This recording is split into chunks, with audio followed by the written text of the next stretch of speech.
E eu chamo agora, com muito entusiasmo, o Gabriel Goff para batermos um papo junto com o monge Daijo, o primeiro missionário do Zen no Brasil.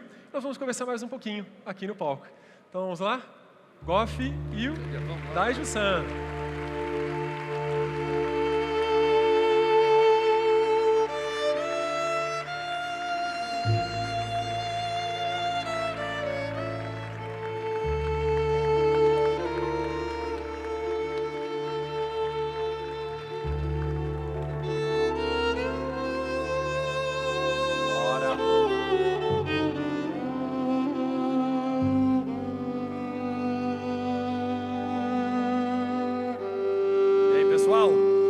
Bora pra action ou não?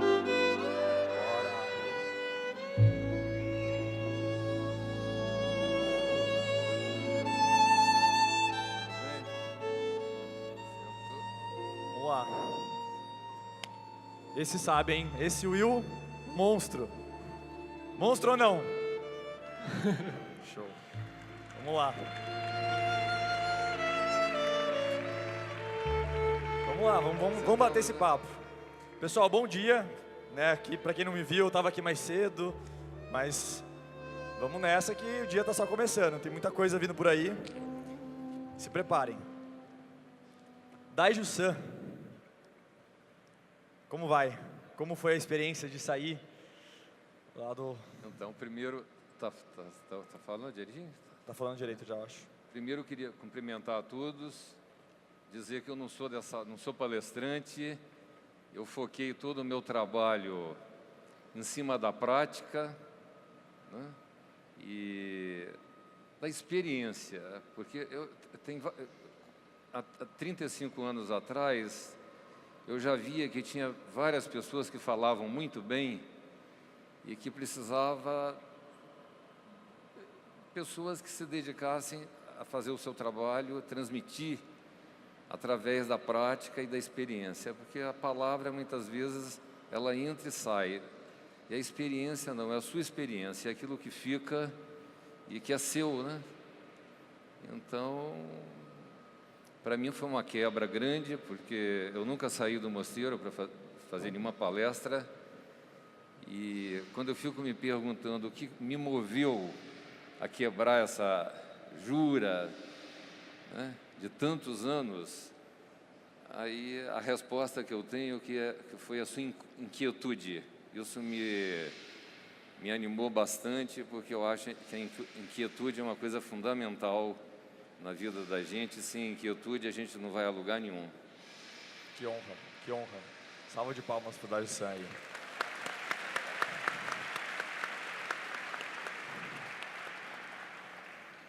Mas vamos lá. Diria que é um inconformismo por querer gerar uma transformação positiva, essa inquietude. Mas eu já quero começar já com uma pergunta, uma palavra, né? Desconstrução. O que é desconstrução para você? Fala um pouco sobre esse aspecto. Desconstrução e inquietude são irmãs gêmeas, né? E aqui tem uma forma, né?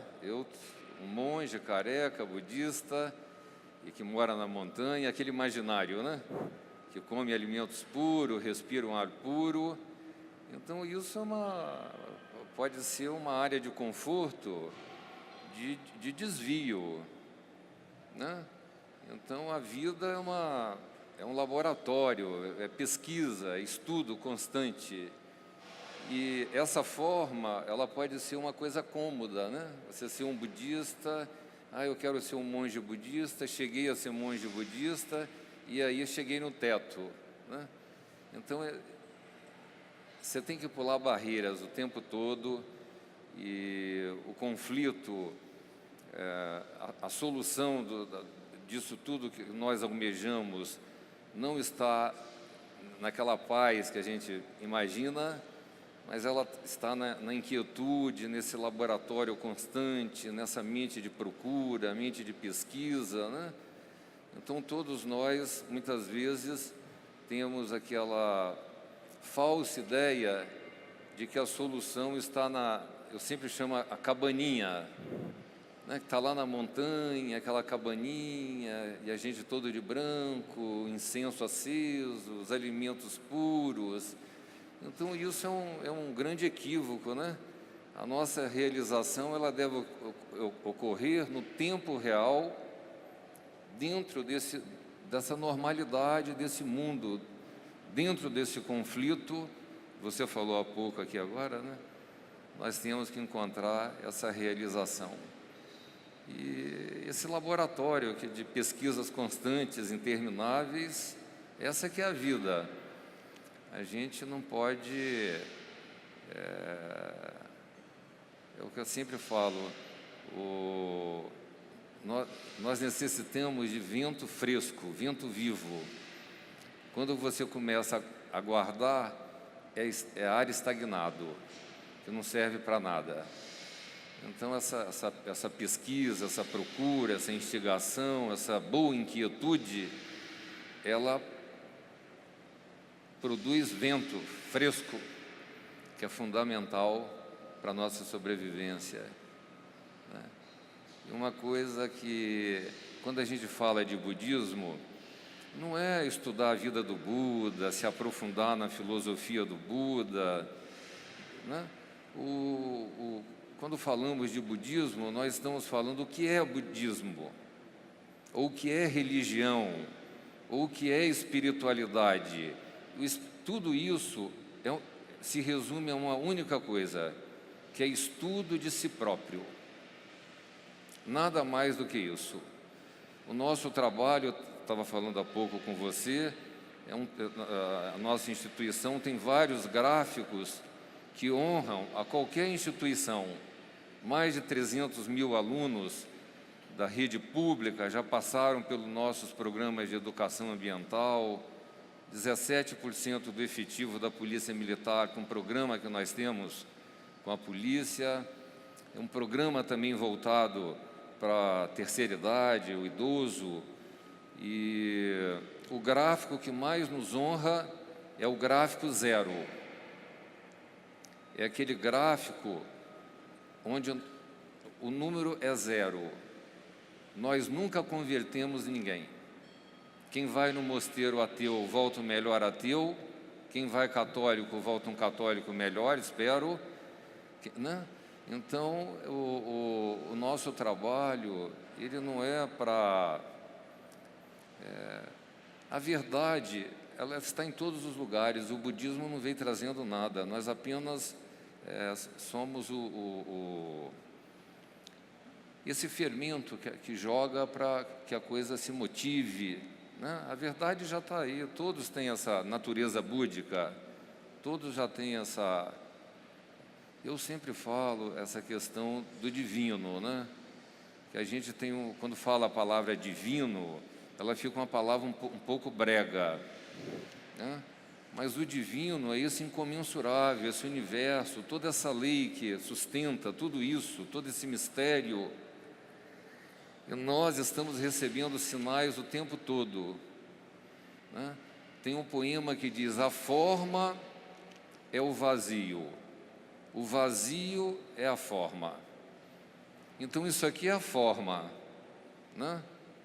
Mas se ela se aprisionar nessa forma, se nós, cada um de nós, nos aprisionarmos nessa forma, nós vamos ter dificuldade de ter acesso ao vazio.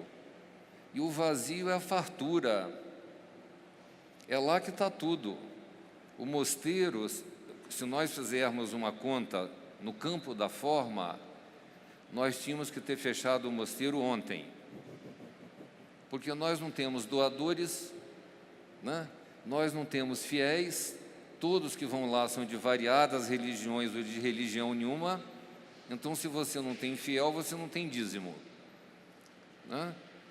Então, como que você vai sobreviver? Porque tem contas, né? A forma, ela tem contas. Tem conta do posto de gasolina, tem conta do supermercado, cartão de crédito, enfim, tem várias contas, né, que nós temos para pagar. E no Brasil as contas são caras, elas não são baratas. Então a gente tem que trabalhar isso que você faz, né, esse trabalho de de ser um empreendedor, né? De ter uma ótima gestão, porque espiritualidade é gestão. A gente, quando fala de gestão, a gente só pensa em economia, no mundo da forma, né? Investimento, custeio, mas a espiritualidade também implica gestão. Autogestão. Autogestão. Então, o que eu tenho trabalhado sempre com os meus discípulos, com todos que frequentam o mosteiro, que participam de retiros espirituais, é como que nós vamos cada vez mais ter acesso ao vazio, ao divino, seja de que maneira vocês queiram tratar essa palavra divino, né? E como que nós cada vez mais nós vamos ter acesso a esse divino, porque as contas da forma, elas são necessárias, né? Elas têm que ser pagas, elas também têm que ser fartas, mas nós não podemos, se nós nos aprisionarmos apenas nas contas da forma, nós vamos estar o tempo todo amedrontados, né? Porque um banco onde está a nossa poupança, ele pode quebrar, um país pode falir. A Grécia, há pouco tempo, estava aí quebrada. Então, quer dizer, se tudo estava na forma, tudo isso quebra junto. Agora, se você tem o vazio, não. O vazio é farto, né? A gente consegue mensurar várias coisas, mas a gente não consegue, por exemplo, nós mensuramos comida, mensuramos água, que a gente não pode viver muito tempo sem água, muito tempo sem comida, não podemos viver, às vezes, sem celular hoje, né? Tem muitas coisas que a gente consegue mensurar, mas a gente não consegue mensurar o outro, né? Esse encontro com o outro. E o outro não é só o ser humano, não. Ele é até uma coisa equivocada, eu muitas vezes acho, porque quando nós falamos do outro, nós sempre pensamos no outro de uma maneira superior. Quando fala assim, você tem que ter compaixão pelo outro, você tem que ver o outro. Então nós sempre caímos num cacuete de nos colocarmos como superior, que o outro é um tadinho, né? E que a gente precisa fazer alguma coisa por ele, né? E sempre ele está segmentado no ser humano. Para nós, o outro é uma coisa muito abrangente. Se eu vou fazer um jardim e aqui tem uma pedra, como que eu vou aproveitar essa pedra? É o outro, eu tenho que considerar o outro de uma forma bastante abrangente. Se eu estou dirigindo um carro e ele bate num buraco, eu tenho que sentir essa dor. Eu não posso estar desconectado do outro, né? Então, esse outro está aí, farto, disponível, esse grande outro. Então, como que nós vamos... temos que ter ferramentas, né? As palavras são bonitas, elas ajudam, mas às vezes, muitas vezes, nos falta boas ferramentas para que esse processo ele se torne realidade, né? Então, no caso do Zen, você, né, sempre estou ouvindo aquilo que você fala, e fala do action, né, da ação, e nós temos uma ferramenta, trabalhamos com vários equipamentos. Para você atingir a mente, às vezes você tem que trabalhar, é como numa clínica de fisioterapia. Você está com um problema aqui no ombro e você passa por vários equipamentos, né? Uns mais potentes e outros menos potentes. Então, é bom esse conjunto de equipamentos. E o mosteiro, ele, ele tem uma planta com vários equipamentos, dos mais ordinários aos mais potentes. E aquele mais potente que nós consideramos, ele se chama No Action.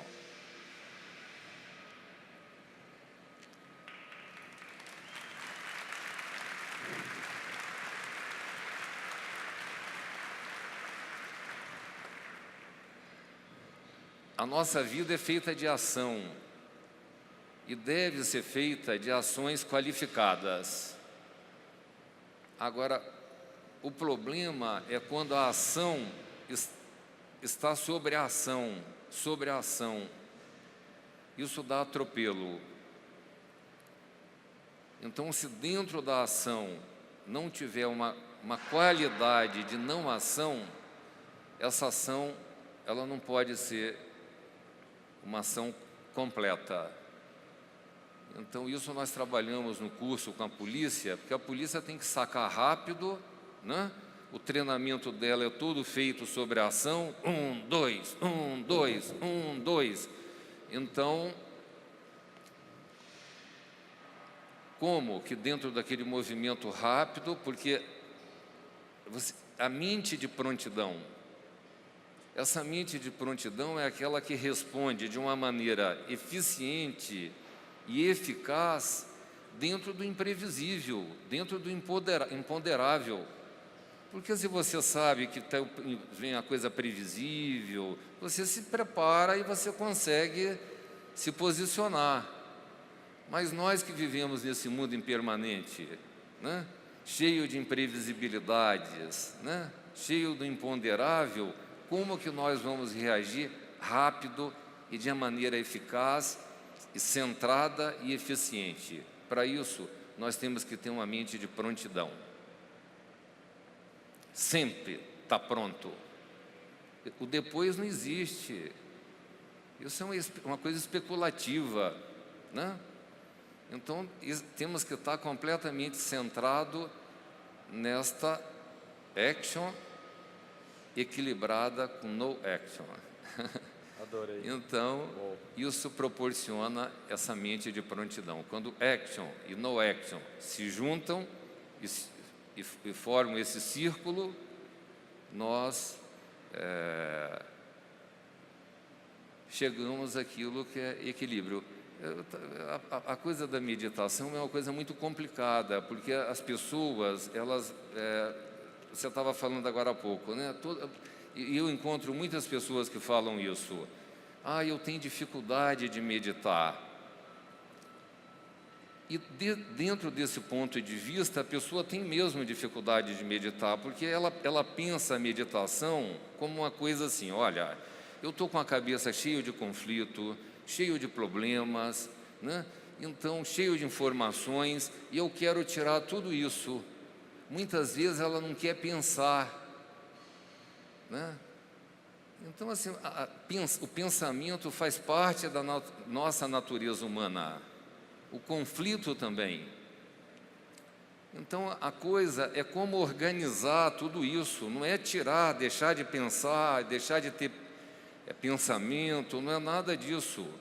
Se você quiser tirar o pensamento, é uma coisa terrível. Vou sentar aqui e quero tirar meu pensamento. Como? Se eu quiser tirar isso daqui da mão, eu consigo tirar. Agora, quando eu falo de tirar o pensamento, o buraco fica muito mais embaixo. Então, essa ideia é uma ideia equivocada, né? E que nós temos que eliminar do nosso conceito de meditação. Então, a meditação é organizar, né? Eu acho que é potencializar tudo isso que a gente está sentindo. Se você está em crise, tem que potencializar essa crise. Não é tentar diminuir, não. Potencializar de uma forma organizada. Consciente, entendeu? Então, nós muitas vezes estamos querendo eliminar aquilo que nós temos de melhor na nossa natureza, né? Quando chega o conflito, que bom. Quando chega a barreira, que bom que a barreira chegou, né? Então, nós temos que... É o contrário, a gente está querendo eliminar o conflito, está querendo eliminar a barreira, está querendo o quê? Como aquela velha palavra, sentar no pudim?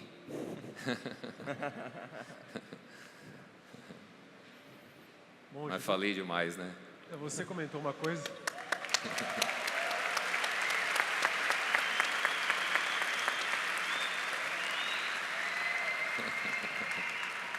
Vamos aproveitar tanta sabedoria. Lá nos bastidores você comentou de alguma coisa muito interessante que me chamou a atenção, que foi com relação a como funciona o mosteiro, os discípulos que estão lá. A gente está no evento High Stakes e o que me deu a entender é que vocês têm uma gestão muito high stakes, muito eficiente. Muito eficiente. Isso me chamou muita atenção, porque muitas pessoas podem imaginar que lá o pessoal fica lá à toa, né, só meditando. Não, é trabalho pesado, é action mesmo, é muito trabalho. Corre danado. Como deve ser a vida, né? Exato, isso me Como encantou é a muito. vida, né? Eu estava até brincando que as pessoas falam assim, imagina o mosteiro, aquela paz, o monge na montanha, naquela cabaninha, né? Livre, vocês aqui tudo ferrado, cheio de conflito, congestionamento, trânsito, poluição. Aí eu falo assim, onde que está esse mosteiro que eu queria ir lá só por 3 dias? Para ver como é que é. E o mosteiro é isso, é uma coisa, essa imagem do Zen, às vezes quando a pessoa fala do Zen, parece assim, que a pessoa chegou no estágio, que ali está tudo resolvido, tudo feliz, ela está com a flor na cabeça, e está entendendo? E é completamente o contrário. O Zen é esse laboratório, essa gestão plena, o mosteiro é isso, né? É um trabalho robusto, com pouca gente e com muita qualidade. Então a gente dentro do budismo tem a imagem da Kannon, que é o Bodhisattva, da compaixão, da misericórdia. E tem uma imagem da Kannon, que ela se manifesta de várias formas, né? Que ela tem 1000 braços. A imagem em Kyoto tem uma linda, com 1000 braços. Então nós temos que, se não conseguirmos ter 1000, pelo menos 10, pelo menos 30, 2 é muito pouco. Nós temos potência para ter vários braços e atender várias demandas enfim, ficar nesse limite é muito conformismo.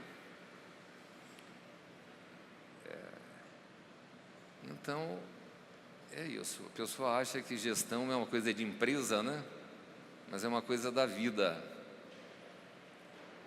Como que nós vamos... você chega no mosteiro, está sempre pronto. Você toma água, lá, imediatamente você lava o seu copo. Você comeu, você lava o seu prato. Então tem um espírito de atitude, né? Daquilo que você pode fazer, não deixar para o outro. Então você usa e deixa sempre pronto para o outro. O nosso trabalho de meio ambiente é um exemplo de meio ambiente. Nós recuperamos uma área da Mata Atlântica numa época que não se falava de sustentabilidade, de ecologia, de meio ambiente, não se falava de nada, Goff. A gente não sabia nem o que era isso. Então nós fizemos todo esse trabalho de recuperação, é um trabalho todo é um exemplo de como se recupera, e é possível recuperar, né? Que a gente só ouve falar em destruição, destruição, destruição, mas tem como recuperar de uma maneira não tão demorada e com poucos recursos. Então o mosteiro, todo esse trabalho do mosteiro que surgiu e que é um exemplo de sustentabilidade, de meio ambiente, de educação ambiental, ele vem esse preparar para o outro, né? Você bebeu, lavou o copo, a pessoa chega, está pronto. E essa é a máxima da sustentabilidade, é como usar esse planeta e deixar ele pronto para o seu filho, para o seu neto, está entendendo? Nós pegamos uma área que era usada por poucas pessoas, 5 pessoas, 6 pessoas, e era altamente degradada. Hoje lá pelo mosteiro passam 30 mil pessoas por ano em vários programas, né? E cada ano só melhora a qualidade do ambiente. Então, quando a gente fala da questão ambiental, não é que o número da população esteja aumentando, isso tem algum viés por aí, mas não é isso, não é o foco da questão. A população está aumentando e o planeta está sendo deteriorado por isso. Isso é muito simplista. Nós lá somos um exemplo de que a população aumentou não sei quantos 1000%, e o ecossistema, o meio ambiente, ele só melhorou. Ele só melhorou. Então,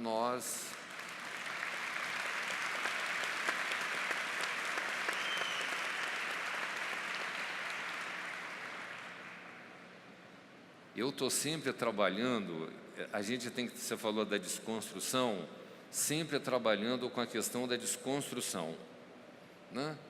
Porque eu acho assim, como monge budista, eu vou falar uma coisa aqui que vocês vão falar assim, poxa, mas não entendi o que coisa, né? Eu trabalho o tempo todo para que a pessoa não seja budista. O foco não é ser budista, o foco é ser você mesmo.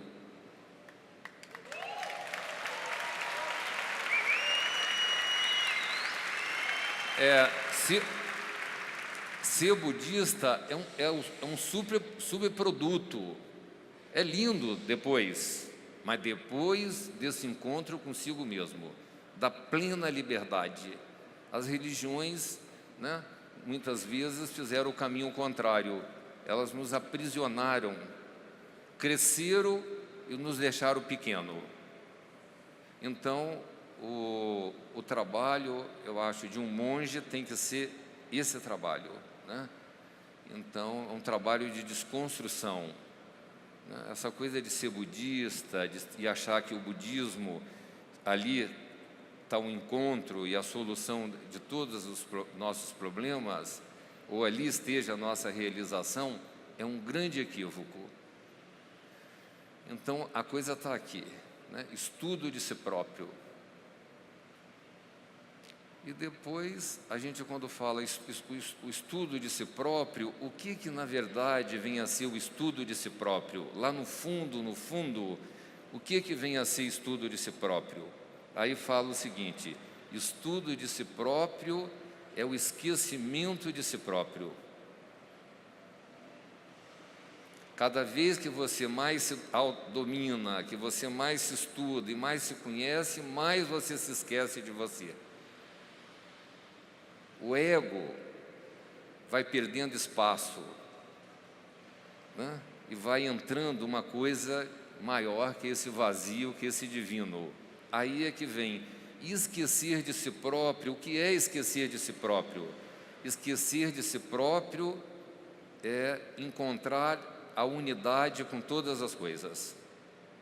Então, quer dizer, no fundo, o que nós precisamos é encontrar a unidade com todas as coisas, interagir em todas as instâncias, em todas as dimensões. É isso, na verdade, que é o mistério está todo aí. Então, uma coisa muito simples. Eu acho que às vezes a gente pensa em Gandhi, Madre Teresa de Calcutá, São Francisco de Assis, Mestre Dogen. Eu estou estudando vários, toda uma fase muito cristã da minha vida. Então, fazer aquilo. E eu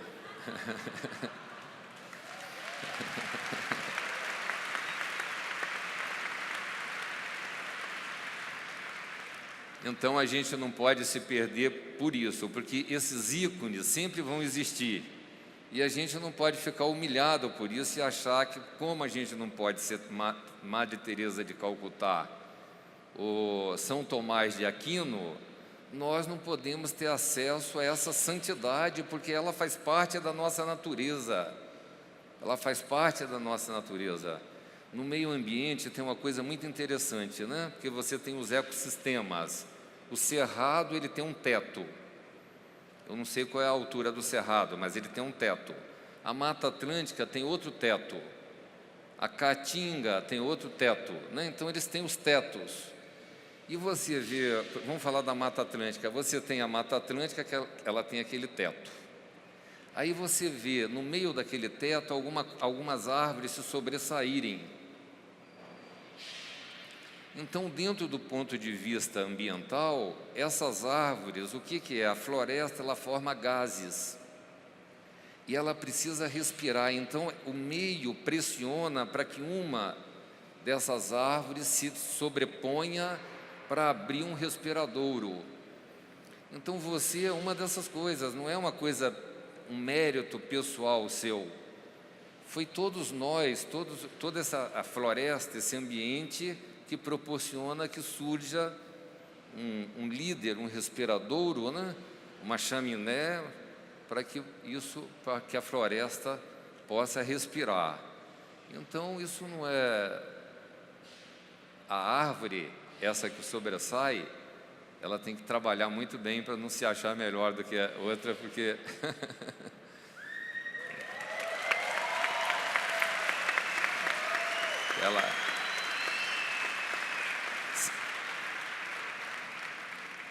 O Buda deixou dois grandes ensinamentos, que eu acho assim, muito científicos, né? E religião, espiritualidade é ciência pura.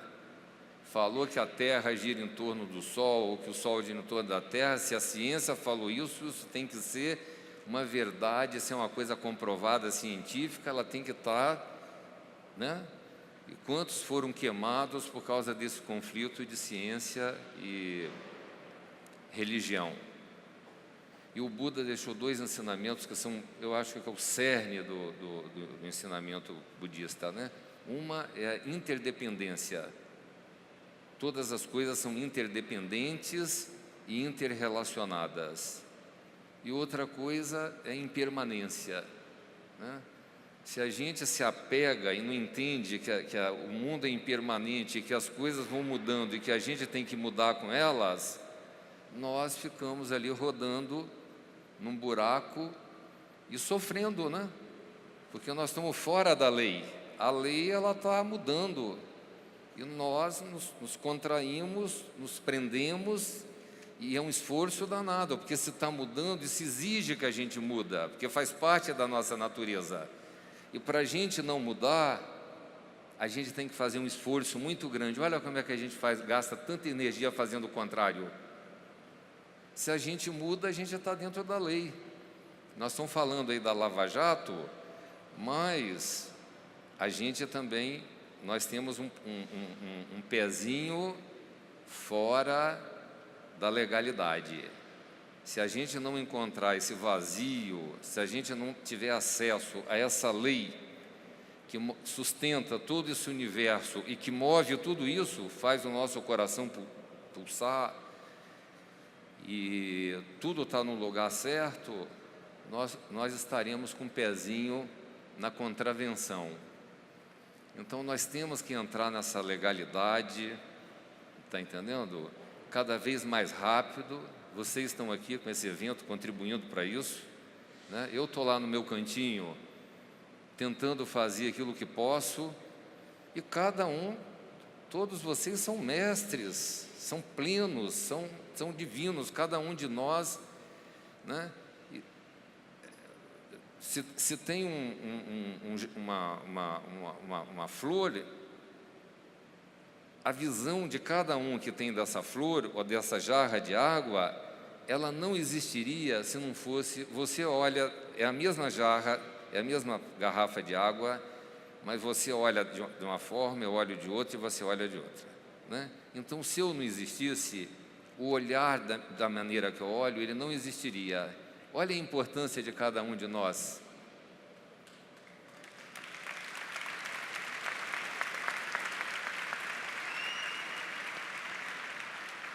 Dentro do ponto de vista individual, esse mundo não existiria se cada um de nós não existisse.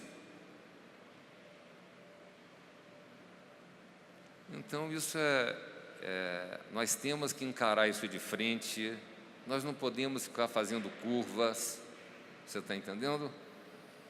E eu acho que tem que ter trabalho, tem que ter empenho, tem que ter atenção, tem que ter compaixão, né? Tem que ter amor, falou aqui de amor também. Agora, isso não pode ficar só isso tem que ser uma coisa que ela se manifesta. Tem que colocar ela no nosso cotidiano, né? Então, como que nós vamos não apenas entender mentalmente, intelectualmente, mas entender de uma forma plena né? Então, parar com essa coisa da cabaninha, porque a cabaninha nós não vamos lá nunca. E seria uma coisa de uma falta de compaixão tremenda, porque não tem montanha suficiente para botar tanta cabaninha. Isso é um desvio, é um erro. Então nós temos que estar aqui mesmo, dentro do caos. Dentro do caos. Calmo, presente. A gente pode ter mais umas 3 horas aqui? Como que é?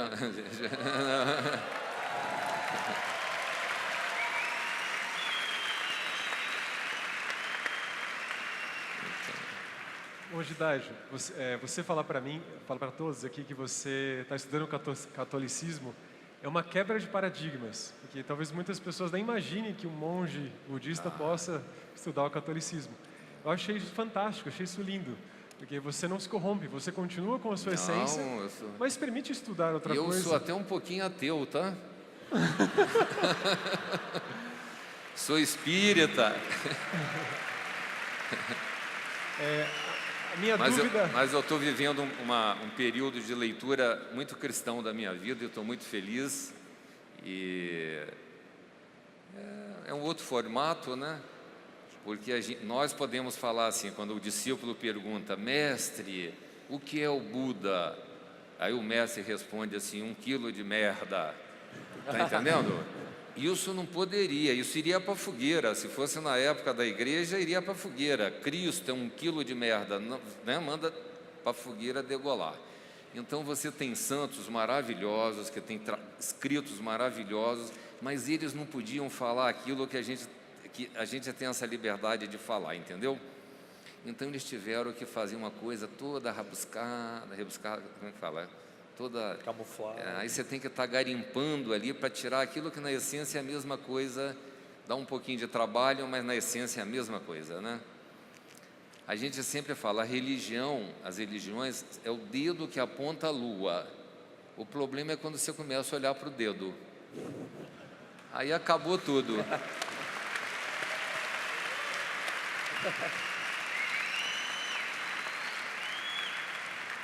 É igual você, né?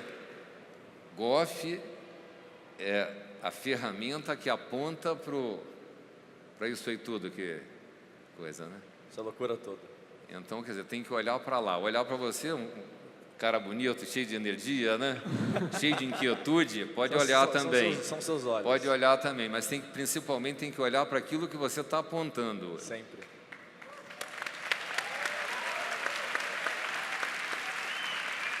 Gente, para quem não fala e que veio para falar muito pouco, eu acho que já está bom, tá não? Muito obrigado pela sua generosidade, por estar aqui com a gente, compartilhando isso. Primeira vez que ele sai do mosteiro para compartilhar informações com vocês, ele está aqui por vocês. Então, obrigado pelo carinho, pelo amor. Obrigado a vocês.